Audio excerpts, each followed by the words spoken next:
Shalom, dear friends. I wish I had more time and more availability, both technically and time-wise, to make more recordings in English. I wish. Anyway, but I do have an opportunity to do it today, and I wanted to give you some, at least the first part of a subject which I felt a really important one, is a really important one, and I actually came, Lord put it on my heart about a month ago, and I taught this topic almost 4 weeks ago in Russian, and then it took some time to record it in Russian, and it's actually published in Russian in 3 different parts for like most of them for a few weeks already. But I still think that the subject is important to talk about, and I don't know, maybe you will not learn anything new, maybe you will, God knows. But the subject is conspiracy theories. We are living in interesting times, and for quite a while I heard this phrase in English, well, in Russian as well, and usually most of the people who use this phrase, they use it, well, negatively is to say nothing. They are actually pretty ironic, let's put it this way, about it, and to the point like, well, I never been into any conspiracy theories ever, but today, like, have you seen it, have you heard it, especially recently when we have this coronavirus madness. Coronavirus, okay, madness is for sure. And also, I do believe I'm talking to, it's like May 31, just beginning of May 31 of 2020 here in Israel, and looking for what's going on, looking around what's going on all around the world, and especially in the United States right now.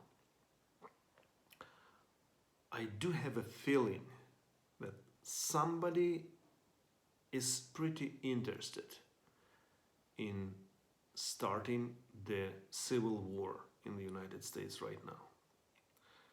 Guys, we are praying for you, and we hope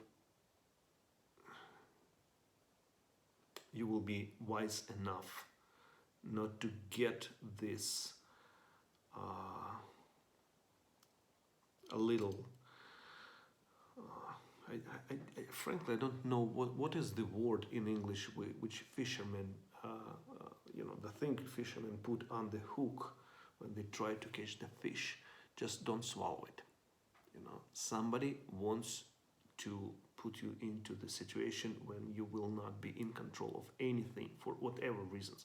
But, well, it is already a conspiracy theory. That is it. So anyway, let me talk what I think conspiracy theory is.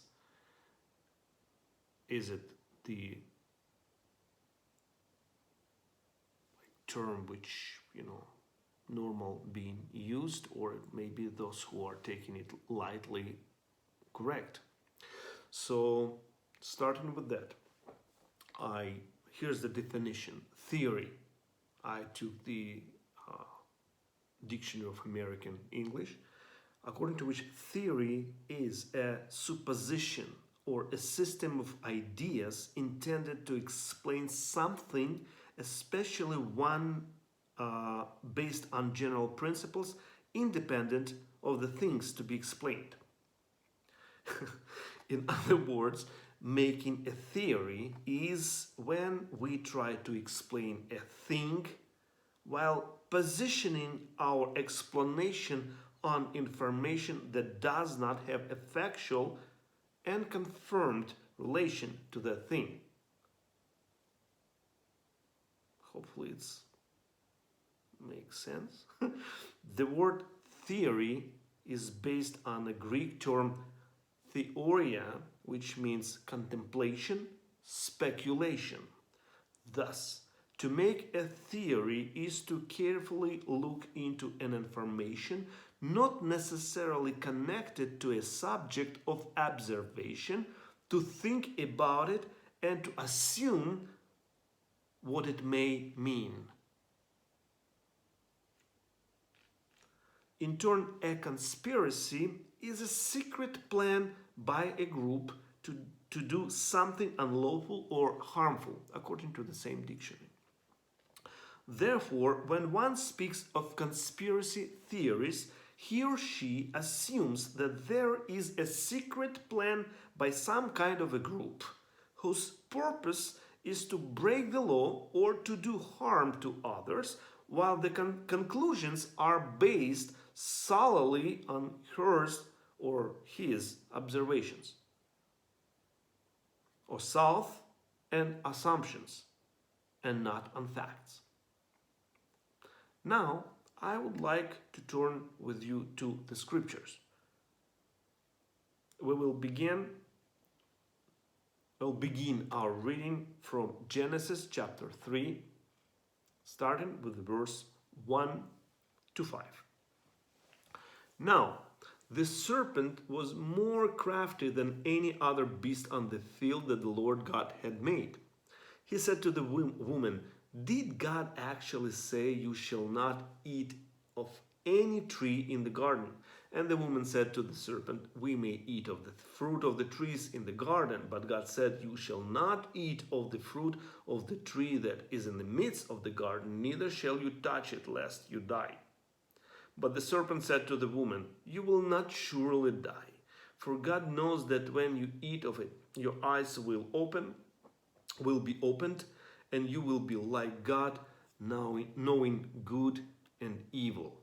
So that's what we read in the book of Genesis, chapter 3, in Hebrew.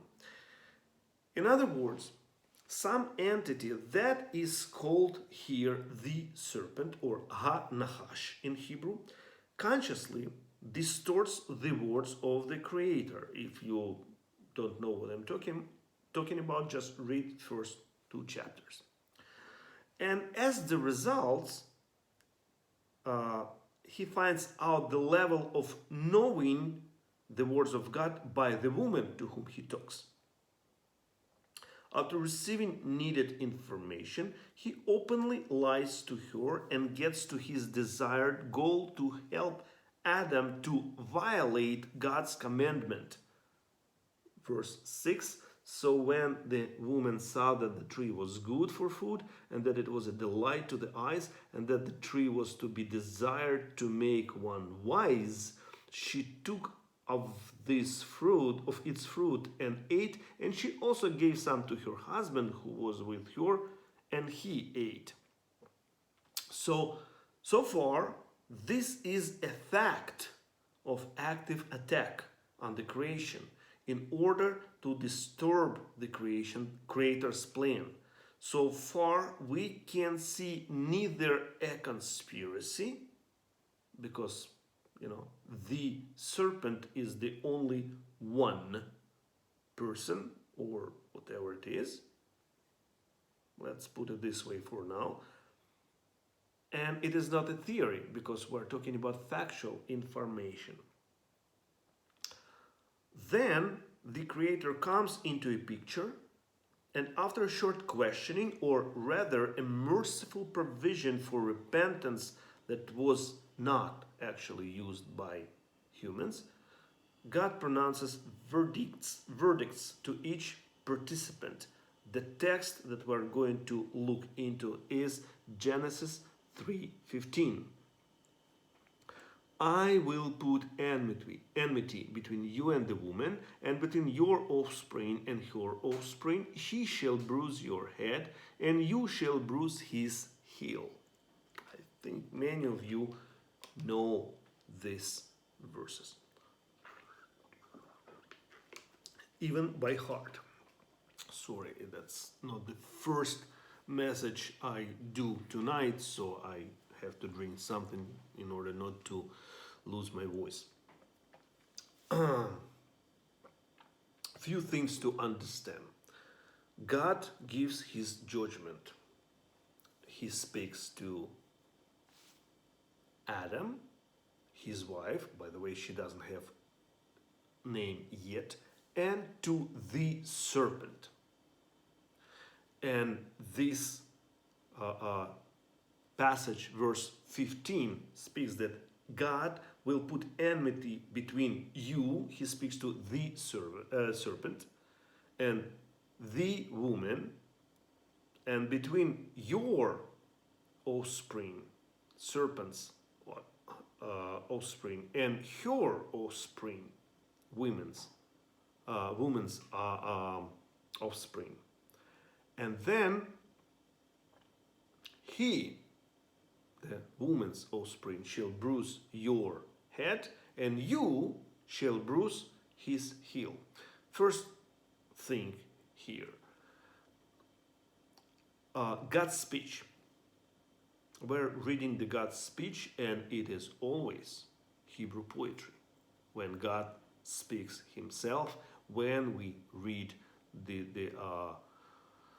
Psalms, when we read prophecies, citations, words said by God, it's always Hebrew poetry, which is different from kind of poetry we know, we feel the proper poetry now. It doesn't have rhyme. It has beat. It has the particular way to put the text. It's called parallelism.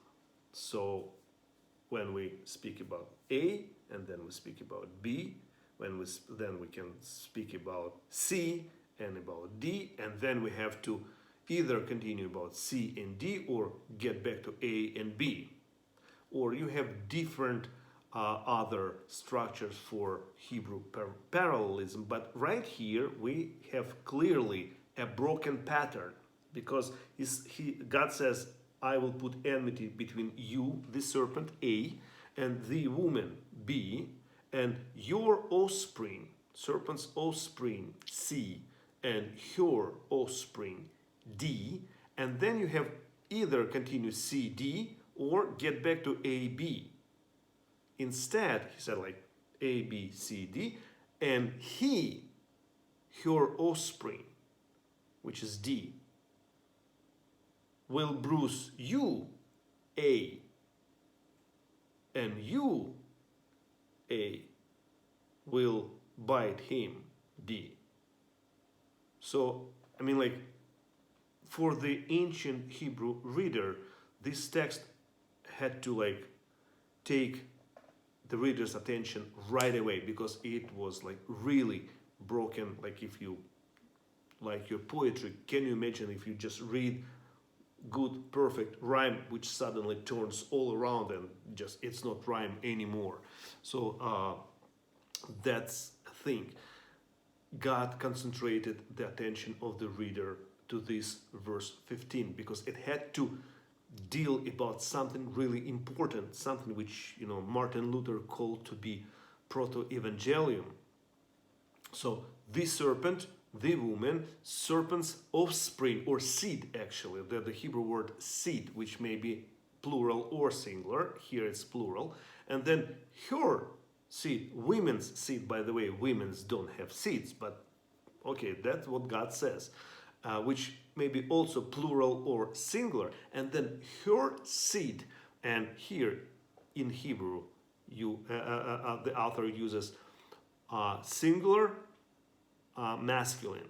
So one, your man descendant will bring the fatal bruise to the serpent's head, and you, the serpent, will bite him on the heel.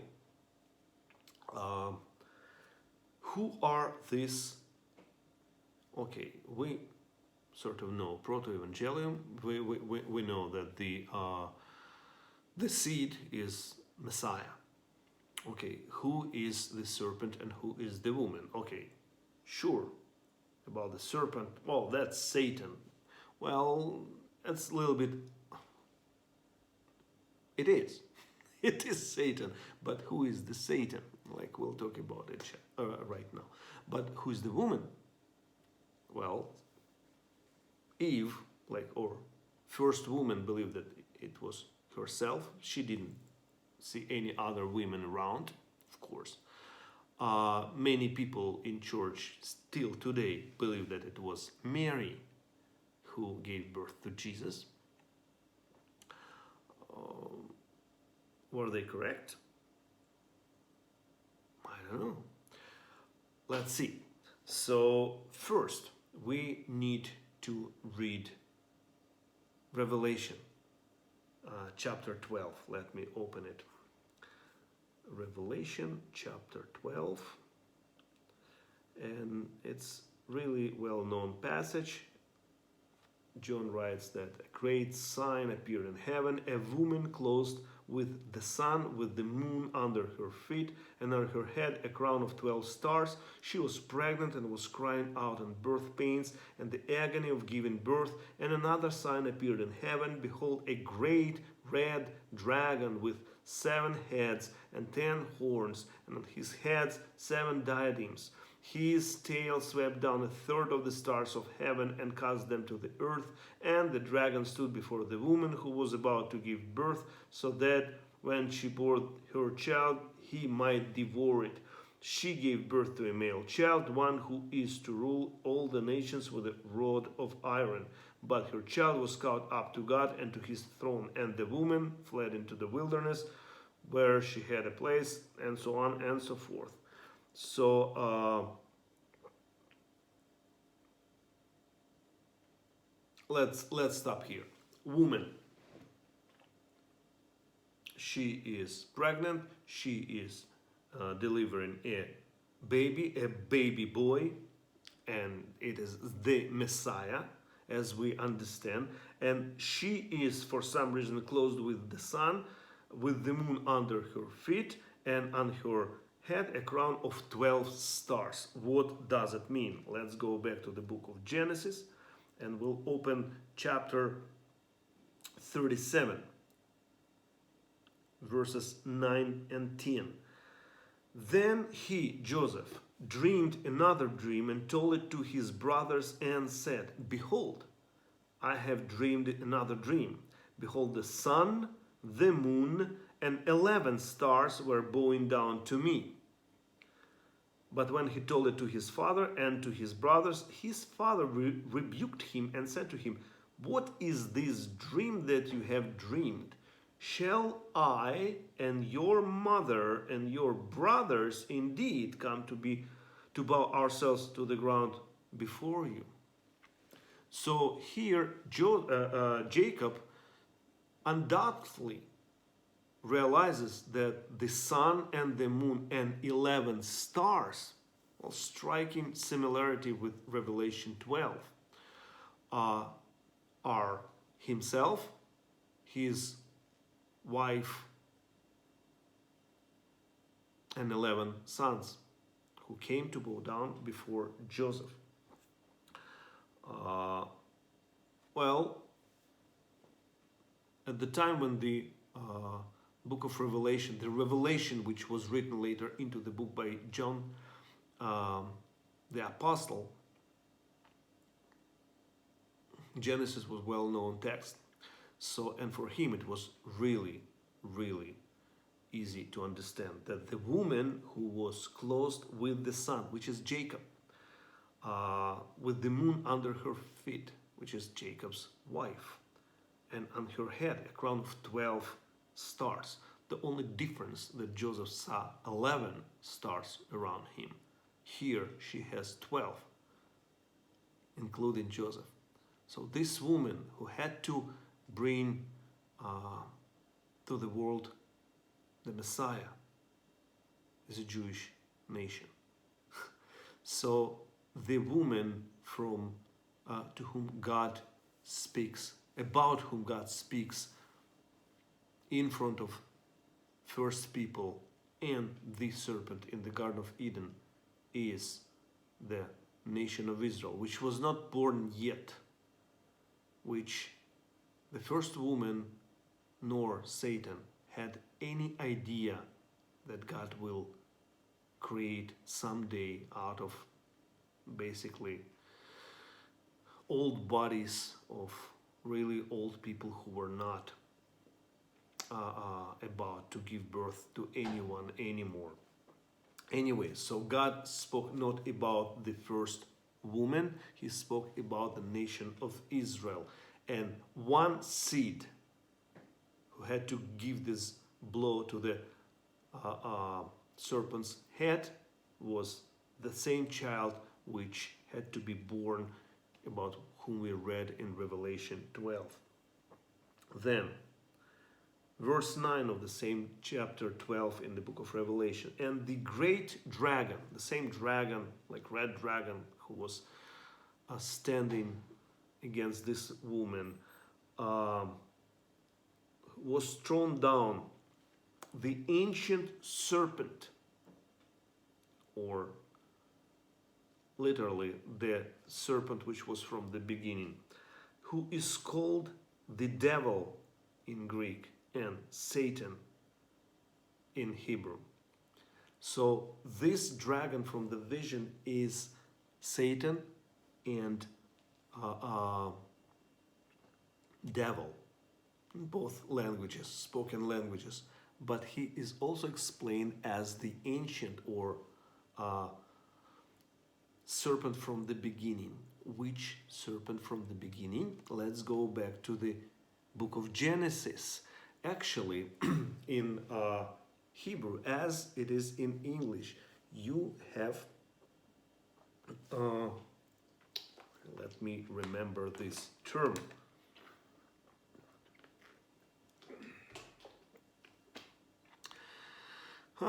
Okay, so the article the, when you use the word, the noun, for the first time, you cannot use the article the in front of it, because it will be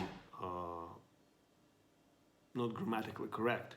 So when you use the noun for the first time in your speech, in your writing, you have to introduce it with the article a.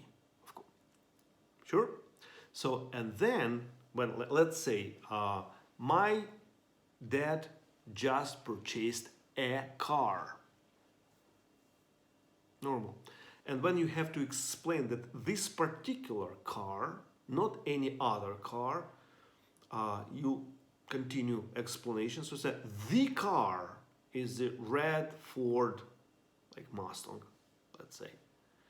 So, and your listener, the person to whom you are talking, realizes that you are talking about the same car your dad just purchased. So in Hebrew, we don't have the article a, we just use the noun simply without any article. But when you already know what it is, what it's supposed to mean, which one noun, like about which person, about which car you are talking, you use the article hey, like letter hey, it sounds like ha. So in the case of the cars, it's like my dad purchased, in Hebrew, car is mechonit, mechonit. And when you want to say that the mechonit, the car, you say ha mechonit. And your listener understands that you're talking about the same car. But you cannot start explanation with, oh, just by the way, I want to tell you that my dad purchased ha mechonit. Unless the listener have no idea about any particular car which you were already talking like 2 days ago, whatever, your dad wanted to purchase, you cannot use the article hey in front of the noun if it is used for the first time. So why I'm telling you all this long story? Because the chapter 3 of the book of Genesis begins like with the word Nahash. For the first time, you can't find this word before in the book of Genesis. But here, it already used with the article hey, ha-nahash, which means that both the writer and the reader had to know what is the serpent we are talking about. It was not just a serpent who suddenly lost his mind and started speaking. Because even in the Garden of Eden, animals didn't speak. They couldn't. So, Ha-Nahash, it was a particular person who was called this way. Also, the term Nahash has synonyms in the Bible. For example, when God meets Moses in the wilderness and wants to send him to Egypt, and he gives him some signs, he said, like, what you have in your hand? He said, a staff. So I throw it to the ground. He throws it to the ground, and the staff turns into the serpent, into a serpent. And here in Hebrew, the word Nahash is used. So like this staff turned into Nahash. But when Moses came in front of Pharaoh and showed him this sign, it said that the staff turned into Tanin, or in modern Hebrew, the word Tanin means crocodile. In biblical Hebrew, like just a reptile. You know, for example, like fourth day of creation, God created the big, let me see how it's written in English.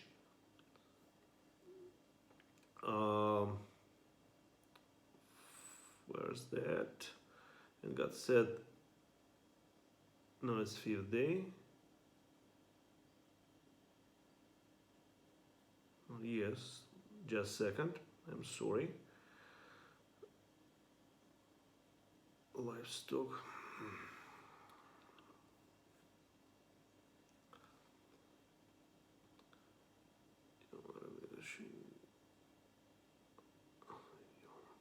Okay, anyway, like he says, like, he creates Taninim Hagdolim, the big great sea creatures is written in ESV, or anyway, the great sea creatures, they are in Hebrew, they are big Taninim, big reptiles. God speaks about creation of dinosaurs, by the way, who lived in the sea. But the point is that the word Nahash and the word Tanin are synonyms.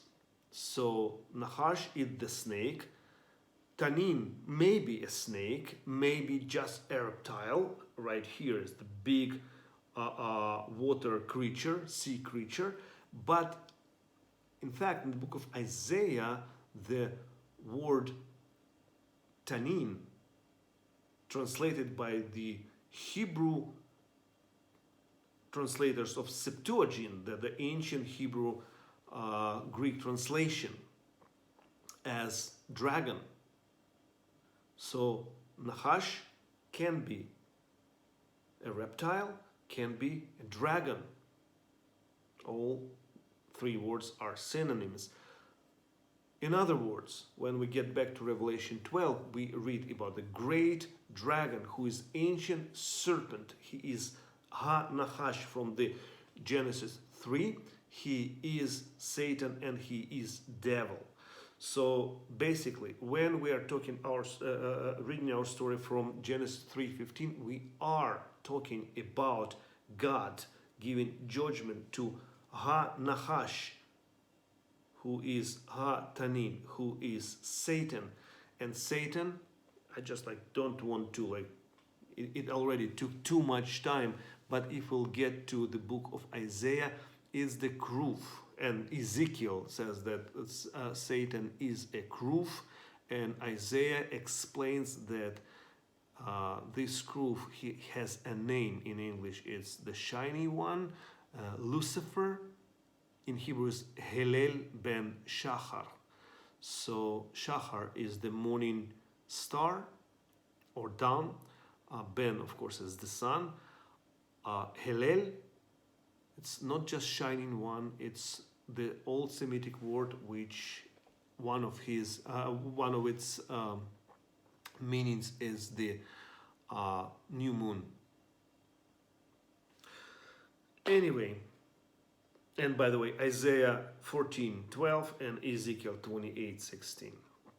So we have the person, the angelic being, standing there deceiving the woman who didn't know what God said, and because of that turned into his lie, believing into his lie, and which ended up in the sin, because the man who had to be in control actually didn't do anything and simply took the fruit out of her hands and ate it. So God pronounces the judgment, and neither people nor Satan realized that the woman God was talking was not this woman. But he took it pretty seriously. And then we read in the chapter 4 of the book of Genesis that Adam knew Eve, his wife, and she conceived and bore Cain, saying, I have gotten a man with the help of the Lord. In Hebrew, it sounds totally different. She said, let me read it to you. והאדם ידע את חווה אשתו וטהר ותלד את קין ותאמר קניתי איש את אדוני. So we have a little particle et used in this verse 3 times. Adam knew his wife, et Chava. Adam knew Eve, his wife. Adam yada et Chava. Whom he knew? Chava. Et Chava. And then she conceived and gave birth. Whom she gave, to whom she gave birth? To Cain. Et Cain. Adam knew his wife. Whom? His wife. Et Chava. She conceived and gave birth to whom? To Cain. Et Cain. And what she said? She said, I purchased, or in English it's I have gotten. Actually, Cain and Kaniti is I purchased men et Adonai. Whom? Men whom? Adonai. You may translate it to whom? To God. Okay? Translation with the help of the Lord doesn't work. Anyway, anyhow. Either I purchased man / God, or I purchased man for God. Both phrases, both possible translations can work because, first of all, to God, she understood that this son she gave birth to is the same child God meant when he said, pronounced the judgment in Genesis 3:15. And I have tendency to see this phrase as she believed that this child, this seed of her, had to be born as man God. Like concept of the Messiah, she already realized it pretty well, understood it pretty well, and she thought, she believed that the Messiah had to be God.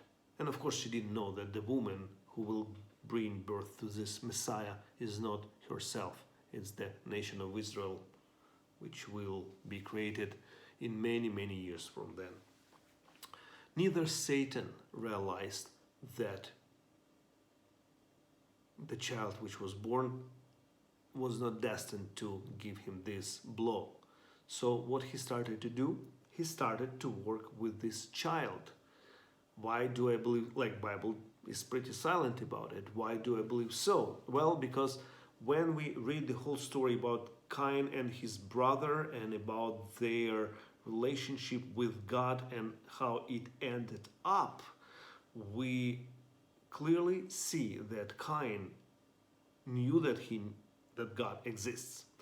He knew that he needs to bring the sacrifice, and I even think that maybe as an older brother he was in charge.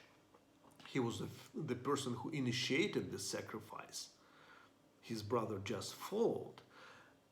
And then when God spoke to him after killing of Abel, like in Hebrew is Hevel, he doesn't seem to be too scared to talk back to God, and actually he speaks the way which is not the best polite way possible. So he knew God, he had communication with God, but it was a formal communication. His sacrifice, the problem with his sacrifice was that his sacrifice was formal, in contrary to his brother's one.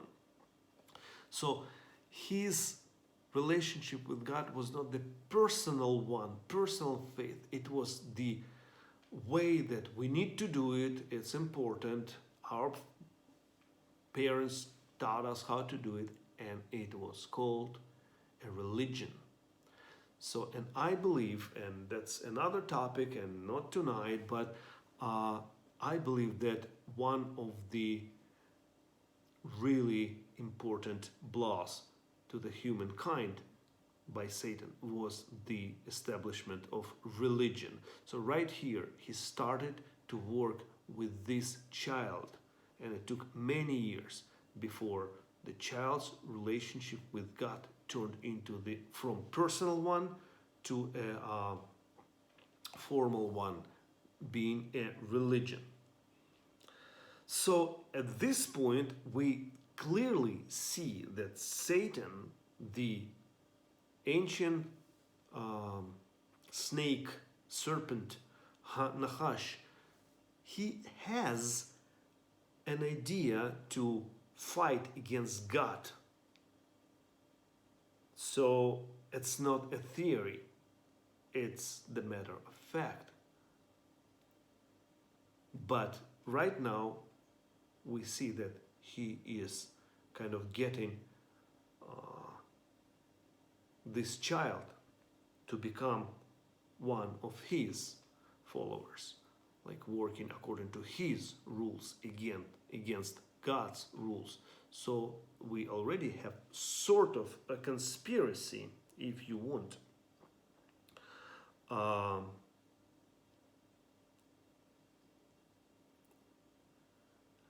But moreover, if we will get back to the book of Revelation, we will read in the chapter 12, verse 7, that we just read it, that he had his own angels.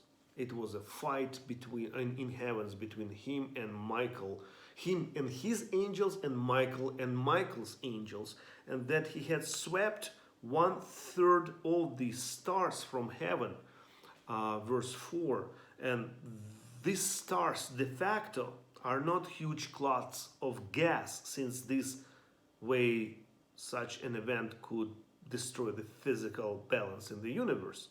Also, stars in scriptures almost always represent angels. In other words, this serpent Hillel ben Shachar has many helpers out of similarly minded spiritual beings. Therefore, we can clearly see now a needed condition, namely a group for a conspiracy. And later, in chapter 6 of the book of Genesis, we read a well-known story about Bnei Elohim, which are literally sons of God. And that's the whole interesting story. Like Bnei Elohim are always, well, they never refer to human beings. They always refer to the spiritual or celestial beings of particular level. They are called also the Adat Elohim, or the Council of God. They meet with God. We read it about it in the book of Job, and actually Satan is one of them, or Hillel ben Shachar. So in chapter 6 of book of Genesis, read about the Bnei Elohim's adventure and with daughters of Adam, and which resulted in almost complete erasing of life on earth with the deluge. So when non-human beings start physically mate with human beings, they gave birth to have non-human creatures called Nephilim, which later in scriptures were called the Anakim, and so on and so forth. That's another story. But what we do know that, let me open the chapter 6 of book of Genesis.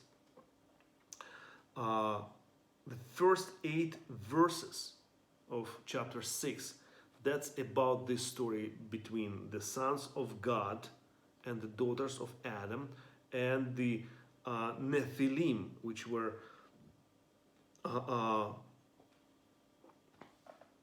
present on earth, especially, as it put in the Hebrew, in English Bible, when the sons of God came into the daughters of men, and they bore children to them.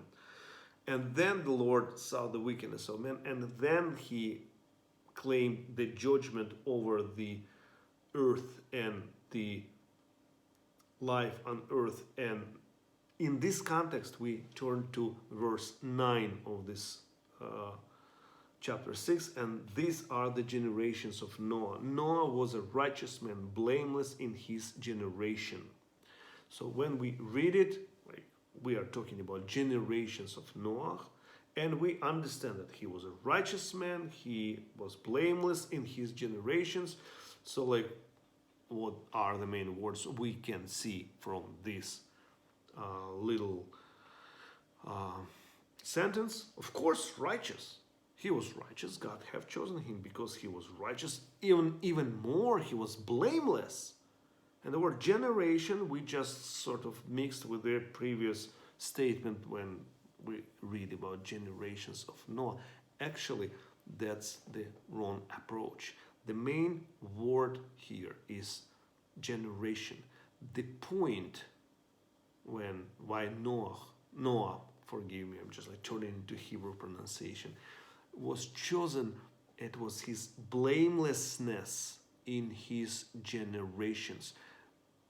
In the context of the chapter 6, from the beginning of chapter 6, we understand that he was blameless, in his generations. His forefathers had no connections in between sons of God and daughters of Adam.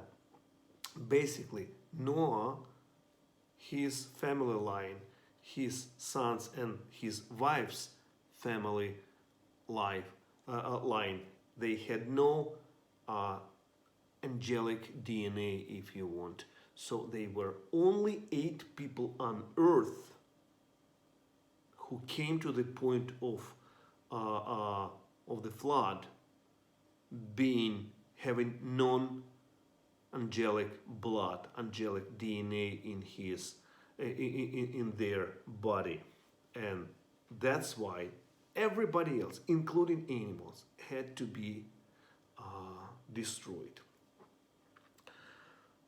Okay, so after reading from Genesis 6 verse 9, as well as knowing the facts from Genesis 3, Isaiah 14, and Revelation 12, we can confidently state that the conspiracy of spiritual beings under leadership of Hillel ben Shachar definitely exists, and that this conspiracy is against God and His plans, with you and I being a part of which. And it is not a theory, it is a factual state of objective reality. Another unquestionable fact is that these groups' fight is based on, first, unimplemented ambitions of their leader, and second, on the following declared judgment for participants in this conspiracy. Their goal is threefold. First, preventing the woman's seed from birth. 2, killing the seed in case he will be able to be born. And 3, destruction of all other descendants of the woman. It is Revelation 12, verse 17, to prevent the return of the seed and establishing the Messianic kingdom. According to Matthew 23:39, when Jesus says, "O Jerusalem, Jerusalem, you will not see me again until you will call me Baruch haba b'shem Adonai. Blessed is he who comes in the name of the Lord." Hope that after today's lesson, nobody from us will use the term conspiracy theory lightly, and definitely not sarcastically. The scripture is clear on existence of such a conspiracy from the first day of existence of human beings on earth, and that it is not a theory, but rather a confirmed fact. The next time, I hope I will have time to get it together in English pretty soon. So the next time we'll talk about what should we do with this fact, and to what should we as a human, should we pay an attention. Thank you so much for your time. May God bless you.